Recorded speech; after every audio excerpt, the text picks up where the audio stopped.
Hi. She's very scared.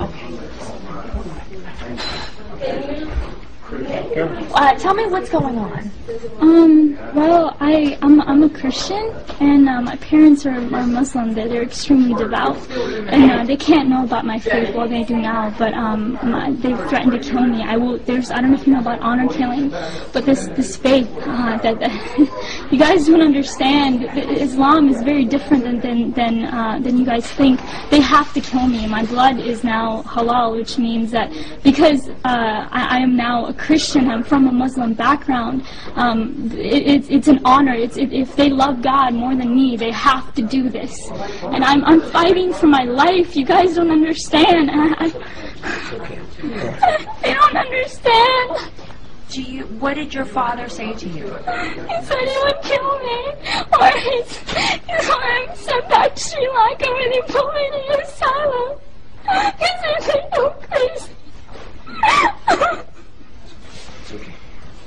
You calm down. I ran away from home. I wrote my parents a note. I said, I refuse to deny Jesus, and He's my Lord and Savior.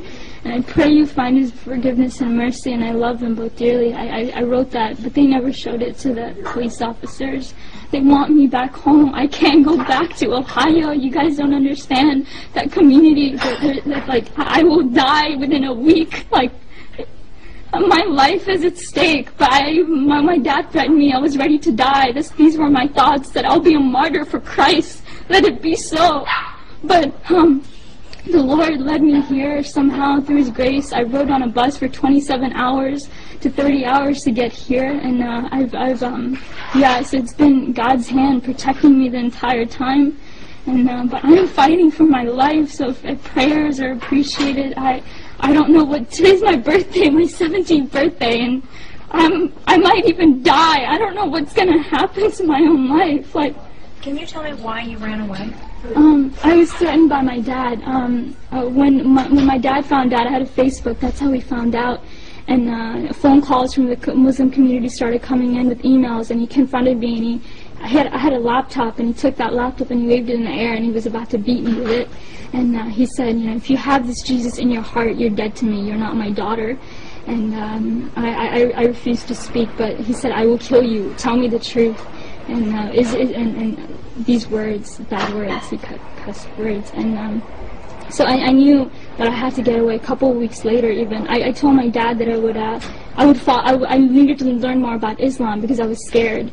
And I said that because when I had come to know the Lord, I dropped everything about Islam. I mean, I had to hide my Bible for years. I would go outside to pray. When my dad was asleep was when I went outside to pray. I snuck out to Christian prayer meetings in fear of my life. And finally, this day had come where I was confronting my dad. But a couple of weeks later, after I told my dad that I wouldn't follow Islam, but I would learn more about it, he put me class after class after class after class, thinking that that my mind was going to be back in it. But of course not. I mean, I'm a follower of God, Jesus, the true living Jesus. But a couple of weeks later, my mom found a Christian book, and I knew it was then that it was over for me. I had to leave. How did you end up in Florida here? Here? What happened is that night I had to leave, so I left. That Saturday night, was it? It was Saturday night in the morning. I left to go to a friend's house, and I asked her, I begged her to take me to church. I needed to get to church. I needed to pray. I needed to seek the Lord to know what to do. And so that entire day from 7 in the morning to late at night, I prayed and prayed and prayed, and finally I was able to get a ride back home to the person's house. And then I stayed there Sunday night, because my dad was coming back home from his trip that night. And so I stayed there that night, and I just left. I hitchhiked to a bus station, and I got a ticket to Florida because I had met them through a prayer ministry on Facebook. And this was the farthest away from Ohio, and you don't understand. If I had stayed in Ohio, I wouldn't be alive.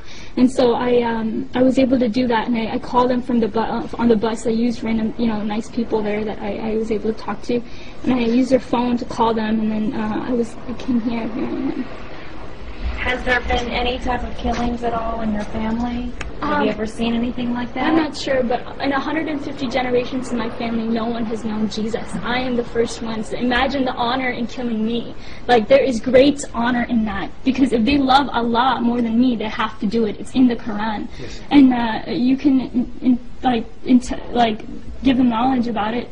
Because now... After they finish talking to you. Yeah, so he really will explain it and break it down. They have to do this. Like, if they just have to.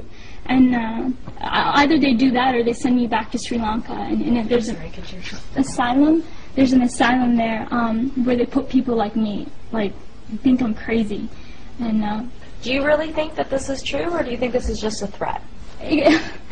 There's actually hundreds of cases that are back to like me. Amina and Sarah, they were forced to go back home. They were killed by their dad. Like, this is not just some threat. This is reality. This is truth. This is reality. How many more cases? If you want, there's case after case. There's hundreds of them. I am one.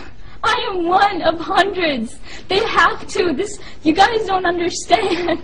They have to. I don't know what else to say, but they have to. If you want proof, there's hundreds of cases that can validate my story. Even my friends and people from back home, they knew what would happen to me. My own brother knew about my faith, and yet he didn't tell my dad. What does that say? He knew the consequences.